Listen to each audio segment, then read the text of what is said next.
Hey, welcome back, everybody. Time once again to grab your board and start paddling as we swim out into that sea of ideas here and see what we can churn up today here. Hey, what do you think of that news, Matt Hine? You're a baseball nut. You think baseball's going to happen or not here? Well, I hope so. I mean, I think for a sport that is facing more competition than ever, I think it's critical that they put something on the field. I think they missed a window to be one of the first major sporting leagues back playing and really sort of having a little more ownership of the airwaves. And isn't it true that baseball attendance and viewership has been down anyway? Maybe it's just attendance. Well, sure. I mean, baseball is not. I mean, as huge a baseball fan as I am, we call it the national pastime, kind of out of tradition. It is not the most watched sport. It is not the fastest growing sport. If you look at younger people, the news is even worse for baseball. Yeah, so right. You would think that they would want to do anything possible to create a resurgence, to have some fun with the schedule, to say, listen, this is not going to be a normal year, so let's have some fun with it and let's let the kids play. And so far that has not happened. So I am disappointed in baseball so far, but boy, I miss, especially this summer, I miss being able to just turn on a game and just waste away an afternoon. I miss being able to turn on the radio and work in the yard or work in the garage and just have the dulcet tones of an announcer calling balls and strikes. Well, it kind of fits in with your topic today here. You know, the good news is baseball's still around. The bad news, they can't figure out how to play it during the pandemic. It's kind of what you guys are trying to do, figuring out with sales. Hey, the good news is you're a salesperson. The bad news is go figure out how to be a salesman in the worst time to sell anything in the planet here. This is pretty rough. But I think, now that we've been doing it for a few weeks or a few months, we see that there are plenty of companies that are figuring it out. Well, let's get into it. Thanks, everyone, for joining us on another episode of Sales Pipeline Radio. If you're joining us here on the Funnel Media Radio Network, thank you for making us part of your work day. I assume most of you listening are probably still working from home, but I know a few people are starting to return to office. So wherever you are on a Thursday, thank you for joining us. We are live every Thursday at 11:30 Pacific, 2:30 Eastern. And for everyone who is listening on the podcast, thank you so much for subscribing. Our numbers, Paul, continue to go up. Loving the time people are spending. I think instead of commuting, maybe they're going on walks, maybe they're going around the neighborhood, maybe they're just instead of watching baseball. Instead of watching baseball, they're listening to Matt Hines. That's been the past. If I can't listen to the Chicago Cubs, if I can't listen to the dulcet tones of Jim Hughes, for those of you Cub fans and know what I'm talking about, I might as well listen to some podcasts. I've got a few favorites. I actually, Paul, we can talk about this someday. I don't listen to any business podcasts. You don't? I know I should. There's a bunch. I'll listen to occasional episodes, but I listen to a variety of other podcasts that just kind of help me sort of get away from things, especially if I'm out walking. But anyway, let's get into it. We on this podcast here at Sales Pipeline Radio, past episodes available at salespipelines.radio.com, are always featuring some of the best and brightest minds in B2B sales and marketing. Today is absolutely no different. Very excited to have with us today the CEO of Chorus, Jim Benton. Jim, how you doing? I'm doing great, Matt. Great to reconnect. Thank you for agreeing to do this. We haven't had a ton of time to connect, but I was honored to be part of your morning, all hands call. We were towards the beginning of the pandemic. I think you guys were one of the first to sort of set up with a remote team and with a remote audience, just sort of a morning pick-me-up and a morning set of sort of inspiration and ideas.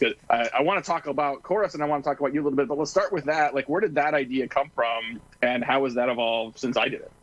Yeah, I was 4 days in on the job and realized that we had data that the world needed, that we could show that sales teams were being incredibly productive as they had moved from offices to their homes. And it kind of was counter to what you'd expect. And we wanted to get it out there so that leaders could make the right calls. They were looking at how to optimize their teams. And two, I just wanted to connect with people. So even our call that morning and just the human side of how we were all adjusting and what we could share was incredibly helpful.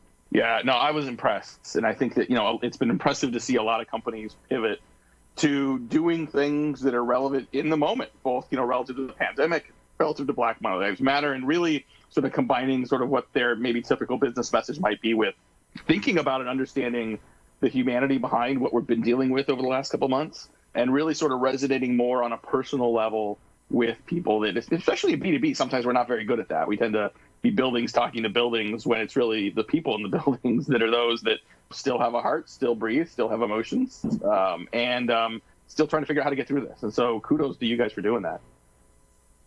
I appreciate it. I think we were in crisis mode. It was sort of this wartime mode of how do we connect daily. It's not a podcast. It's not a webinar. It's just like the raw data. And now we're beyond that. We're in a different zone. Now we're starting to settle in on that. It's more of a weekly approach to a much deeper dive on the metrics. It's now more of a sharing in a more classic webinar podcast way. And we're re-kicking that off June 25th. So you mentioned, and part of the reason I was excited to have you on here is you were less than a week on the job when you got that going. And so for those of you who don't know, Jim, long time, sort of he's been leading organizations in the cloud computing for a long time, was co-founder and chief strategy officer at ClearSlide not that long ago. That was just a couple of years ago, and has now been the CEO of Chorus for 4 months. And so you joined in March. And so when I saw that, I kind of thought in my mind, okay, welcome to the new job. Here's your pandemic, right? And so there's plenty of leaders that have had little time on the job to figure out their strategy, to get their sea legs under them, and then sort of face headwinds like this. You had it all basically in the first week. What was that like? What was that like, sort of guiding a business through that and a group of employees through that, but then also doing that when you are yourself a brand new employee? Yeah, well, I give a lot of credit to Zoom. It sure made it a lot easier to onboard remotely. So my very first day was March 16th, and the office was closed. So doing it from home and meeting the great Chorus team that's across the globe. And I think that, a program like the Daily Briefing, we kicked off in 4 days because of the remarkable team. So our marketing team, Natalie Saravino, running that program with us, and our research team out in Tel Aviv pulling the data. It was just incredible to see the group sort of come together and do that. But I think from my side, look, I co-founded ClearSlide back in March of 2009, right when the market bottomed at 6,500. So I do think that during these times, you sometimes see the best out of people. And I think as you think about even the sales motion that we were talking about, we aren't seeing the best of people right now. We're seeing people connect at a really human level. We're seeing teams come together in a more thoughtful way to go solve really immediate problems. These are sometimes the times I think you can do your best work. Oh, no doubt. We're talking today on Sales Pipeline Radio with Jim Benton. He's the CEO of Chorus. And, you guys really have kind of had a front row seat in terms of seeing how some of those conversations have changed, what prospects are talking about, how sales teams are pivoting some of their messages as well. So can you just kind of briefly kind of share what Chorus is, what Chorus does for people that may not know, and then talk a little bit about what you have seen by sort of mining your own data and listening to those changes and what you're finding about the way that sales teams have really sort of pivoted in this time as well? Sure. So Chorus.ai is a conversation intelligence platform, which means that we're in the conversation. Those moments that are the most important, the Zoom meeting, the calls that you have. When you connect to a prospect, we capture that interaction, the video, the audio, and we, as a top AI 100 company, we deeply understand what's really happening in that call, what competitive mentions, which signals, are we asking the right questions, and we can do coaching at scale. It's driven by our AI and our machine learning, but our ability to help reps to do their best work, to understand what moves deals forward, and then to share those learnings. And so one data point that we've seen just in the last month is that we're seeing a 53% increase in managers taking, coaching actions with their teams. And that's 53% since before COVID. So there's more coaching happening right now across the entire Chorus platform than we saw in the good times. And that's just incredible. I love that stat. That's pretty amazing. And I think that, when a lot of this went down and people started to work from home and prospects became potentially a little less available, I think there was a lot of concern among sales teams that connect rates would go down. And I think in a lot of cases we've seen from smart sellers, we've seen the opposite. And I think it's actually been quite contrary to the cold calling is dead conversation that you hear a lot of the modern sellers talk about and social sellers talk about. But it seems like connect rates are at least holding steady, if not going up. That prospects are more open to talking to sales reps, especially those that have shown that they can provide some value. And it'll be interesting to see if that continues as we get into sort of maybe a little more back to the office or more of a hybrid sort of work from home, work from the office, wherever we are mode. What's some of the data you've seen that's kind of supported that can give some optimism to sales teams? It's exactly right. Look, cold calls are down 27% since January. So we are seeing a decrease in cold calls being made, though connect rates have held steady. They've been in the 9 to 10% mark. And that's been really interesting. So if you do make a call right now, people are willing to connect at the same rate they were meeting before. And we've consistently heard from the CROs out in the community that the calls are working. People have their office phones routing to their cell phone. People are at home and have more time and want to engage. And the empathy on those calls is really, it's a unique stat we've been tracking, looking specifically at, when does the demo start? So we used to find that the demo, when a call would shift into kind of demo screen share, would start at about 10 and a half minutes in on a call back in February. And now it's close to 12 minutes in May. So we're finding that people are spending more time getting to know each other, being authentic, and that's leading to demos starting a bit later and being about 8% shorter now than they were pre-COVID. Oh, that is interesting. We're going to have to take a quick break here in a second, but I wanted to get a sense for, with your own sales team, I would imagine you guys are seeing an increase in demand for this as well, as you have a remote team that is not able to sort of sit on calls and sit together and do live coaching, that the need for managers and coaches to being able to remotely sort of coach teams based on how those calls are going, seems to me that kind of demand and need right now has gone up significantly. We've seen significant demand, especially at the enterprise field level, but teams that used to walk the halls, that could see the reps, feel the energy, feel really disconnected. And Chorus is allowing them to do that digitally to deeply understand. But we're finding sales cycles where very large teams are saying, by Tuesday, I need that entire group in on Chorus. And look, that's our role. That's what we can do to help people right now. And so we want to do that as much as possible. Awesome. We're going to take a quick break, pay some bills. We'll be back with more with Jim Benton. He's the CEO of Chorus. We're going to talk more about increasing the need and the impact of sales coaching and providing that in a remote environment. We'll be right back. How do you continue to drive predictable revenue in an increasingly unpredictable time?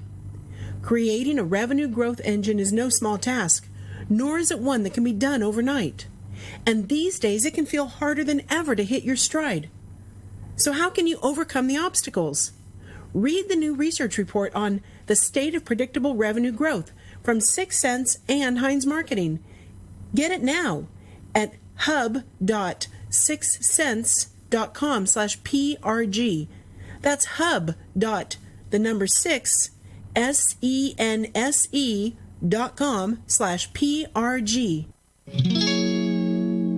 And with that, we head back to Matt and his guests. And can I ask you a question? I don't get a chance to talk to these kind of guys very often here. Can I throw in my six? Yeah, go for it. 6 cents, my 2 cents. I wonder. You talk about it in the spot we just ran here about predictable revenue. Has that term gone out the window for a while? Can we predict anything in these difficult times? Like how many sales we're going to make or what our revenue numbers are going to be? It's all over the board. It's either coming back or it's going to take forever. I don't know.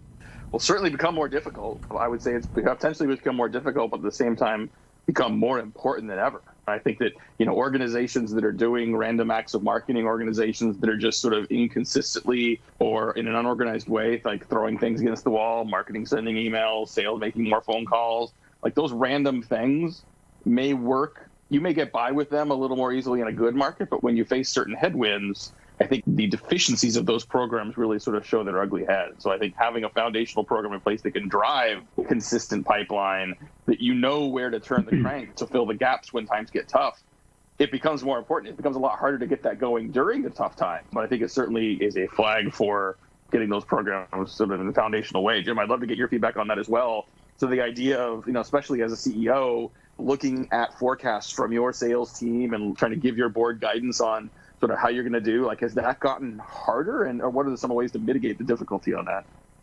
Yeah, I think to your point, the focus right now on your ABM accounts is critical. And what we're seeing is that although overall meeting productivity across the industry has been fairly consistent and held steady since pre-COVID, it's not consistent at the vertical or segment level. So for example, the data and BI companies are down 20% on meeting productivity. HR tech companies are down 28%. So if you're selling into those segments, they're more challenged in COVID. Whereas if you're selling into collaboration project management companies, they're up 45% since pre-COVID. Or fintech companies are up 10%. Security's up 7%. So finding the segments right now that are in more of a tailwind, those are the ones that are buying, and the ability to make sure that you're coming off as business essential, the extreme ROI. We're finding that there's a 91% increase in CFOs showing up in the sales calls right now since pre-COVID. That is a material change. Wow. Not surprising to hear that, just to sort of get firsthand knowledge around that. I want to get back to sort of talking about sort of the opportunity that managers have around sales coaching. When I think of what you guys are doing at Chorus, and for the companies that haven't looked at it and seen it, I've seen so many companies look at the platform and be like, I didn't even think that I could potentially do this. I hadn't even thought of this potential use case. I hadn't even thought about like how much more efficiently and how much more accurately I could give feedback to my reps. And on the other side of that, I see a lot of sales managers lament the fact that they feel like they spend more time managing and not enough time coaching. And they don't feel like they get to spend enough time one-on-one with their reps to help them be better. And to me, when I think about this kind of a platform that allows you to see inside these calls, it gives you a level of clarity and insight, but also some very specific ways for your managers and reps to have much more productive conversations. And I'm sure you're seeing that across your clients now as well. I think it's exactly right. It's about deeply understanding the relationship that your reps are connecting with prospects. So as I use Chorus, I'll be either on my mobile phone in the evening watching some of the calls of the day and then going right to the moments where either a question came up or a specific tracker that we look at and just hear how the rep did it. What was the experience that we were creating? How did we close out that call? What were the next steps that were done? And just a click of a button getting in. And so I think the key is just at scale, the ability to understand the experience we're creating and just inspect it is huge. And at the rep level, reps really want a system to take notes for them. They want a system that's going to capture this. They can share that quick snippet with the product leader or marketing leader and say, here's the feedback, at this precise moment, why don't you listen to these 30 seconds? One interesting thing, one of our team members emailed me this week saying, Jim, can you reach out to this senior leader? And they said, here's a comment from a call last week where they spoke about this new feature idea. And I click on it and it goes to Chorus and it just played the 30 seconds in the middle of a 30-minute call. But it gave me the right context and sentiment and tone to really thoughtfully write an email that captured it. And that's what's different about the types of relationships we're building today. Well, and as a lifelong marketing guy, I want those insights so that I can improve the communication recommendations we're giving to sales, to improve the insights, to refine the message and the approach. But I also, as a product marketer, I want that. Like if I'm thinking about the addressable market and I'm thinking to understand what customers are doing, I mean, this is another, having this in such an efficient way. Yes, you can make your sales reps better. Yes, you can make your marketing better. But what better way to hear first how the industry is changing and what people are asking about than to be able to sort of grok, the collective intelligence from how many calls that potentially is across your sales organization as well as your customer service organization to see what's trending. What are people asking about? It used to be we had to go do expensive focus groups. Now you can just listen to what's being said all around your business every day. That's what led to our daily briefing. I did a search across Chorus on COVID-19. So I just, in the search box, said, are we hearing about COVID-19 in sales calls? And as I looked at our bar chart and how that trended, I noticed that in February 23rd, 8% of all calls had COVID. It went to 29% the week later, 63 by March 8th, and 98. But that ability to inspect hundreds, thousands of calls on a keyword, and that could be a competitive mention, that's different. And I think that's what product and marketing want. They want the voice of the customer to come back. They want to make decisions that are customer driven, but we need to get them more data. And this completely changes the way that marketing and just leadership in general can connect into the customer base. I love this. Well, we just have a couple more minutes here with Jim Benton. He's the CEO of Chorus. You can find him at Chorus.ai. And if nothing else, go to the site, click on resources. You're going to find just an amazing set of information. They've got a state of conversation intelligence report that's got some really interesting stats. If you like the idea of what Jim mentioned, we talked about at the beginning, this daily briefing he was doing, you can catch on-demand replays of those on their website as well. You can just go to resources.chorus.ai. Well, I remember I was at a startup. This is back, in the early 2000s, and none of this technology, of course, existed. But we had something we thought was cutting edge. We had a tool where we could look and see which phone calls were happening across the sales organization. We could see, we would look for those. We would get together in a room every once in a while, like sales managers, marketing leaders, COO, and we would look for calls that were at least 2 minutes long, thinking, oh, that's a live one, and we'd dial into that one. And we just sort of, plug in and listen in. And we thought it was amazing that we could do that so efficiently, right? And it's amazing to see now how inefficient that was compared to what technology exists today. Where do you think this is now going? I mean, I think there could be a day when we look back at even as advanced as the platforms are today that we're like, boy, how inefficient was that? And how we had to manually do all these things, without, I don't want you to give away your product roadmap, but where do you think this is going to evolve into that is going to benefit not just sales teams, but also the marketing team, the product marketing, and then company leadership as well? I think the key is relationships, which is how do we develop really meaningful relationships with our customers? And given that we've got so many different folks talking to the customer, from a BDR to an AE to a solutions engineer to customer success, how do we make sure that the conversation is flowing across those folks? How do we make sure that each person's asking the right questions and bringing the company's best to those interactions? And so I think it's about helping companies to really foster that relationship, for others to be able to log in and instantly kind of capture a relationship, but not in a form field, not reading a couple lines in the CRM, but to actually watch the snippet, to hear the tone, to see the smile on someone's face. That is what's helping us to build more meaningful, long-lasting relationships, and relationships drive transactions. That's what drives the revenue. So we need to make sure that the human side of sales continues to shine, and that we help the people to bring the best. So if we can find that a certain dialogue, by talking about a feature 6.7 times more than the rest of your team leads to closed won, how do we help the rest of the team bring that into their calls to build better relationships? That is such a great insight. As we wrap up here, I want to talk a little bit about just how things have changed for you over the last 3 months. You're just starting a new job. You're navigating a company through this. What we've been asking guests the last few weeks is, what's one thing that you miss from the old normal that you're looking forward to getting back to once we can sort of get out and about in a little broader way? What's something that you don't miss, something that was part of your old normal that now that you're experiencing things in a different way that you don't want to go back to? I miss in the old normal the walking to lunch with coworkers. I don't think I appreciated it before, but that casual, hey, we're heading out, who wants to come? And you walk a few blocks in San Francisco, and the dialogue that happens in those light interactions, I miss that a lot. I miss the beer after work where it's half work, half personal, just getting to know people. I miss the fun that came from the human in-person interaction.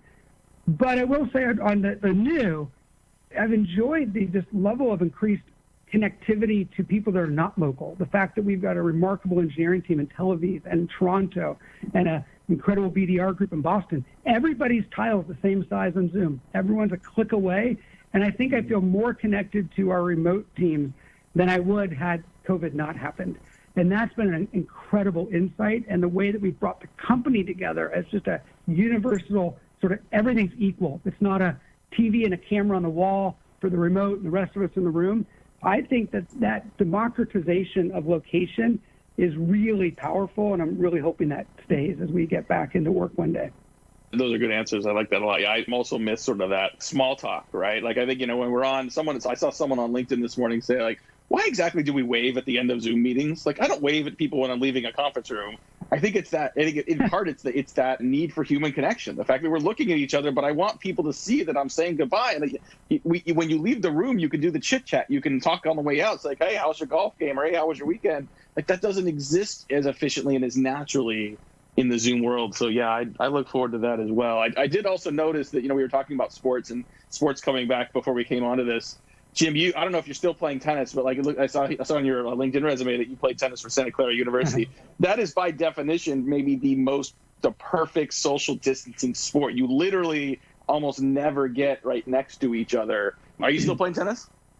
I am still playing tennis. I made it out last weekend, but people are talking about how tennis players need to wear a glove on one hand so that the ball isn't shared, which I don't buy into that. So I'm a big fan of tennis, and starting to get back out there and not wearing gloves when I play tennis. Good for you. Well, I want to thank our guest again today, Jim Benton, CEO of Chorus. You can check them out at Chorus.ai. As I mentioned, they got an amazing resource section, just lots of great content, and definitely check out his daily briefings. Just a great way to engage with an audience and share insights they're seeing in their product. We got a lot of great guests coming up as we round out Q2, head into the summer, and we'll be back here next week and every week, Thursday, 11:30 Pacific, 2:30 Eastern. On behalf of my great producer, Paul, this is Matt Hines. Thanks so much for another week, Sales Pipeline Radio. You've been surfing along on the Sales Pipeline, right here in the Funnel Radio channel for at-work listeners like you.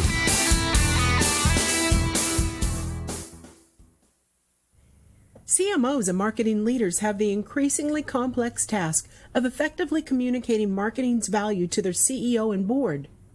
And as today's markets face growing uncertainties, the need for clear, consistent, and predictable communication will only continue to grow. How do they do it? Read the new research report on marketing's role in the boardroom from Drift, G2, and Heinz Marketing. Get it now at drift.com/alignment. That's drift, DRIFT.com/alignment.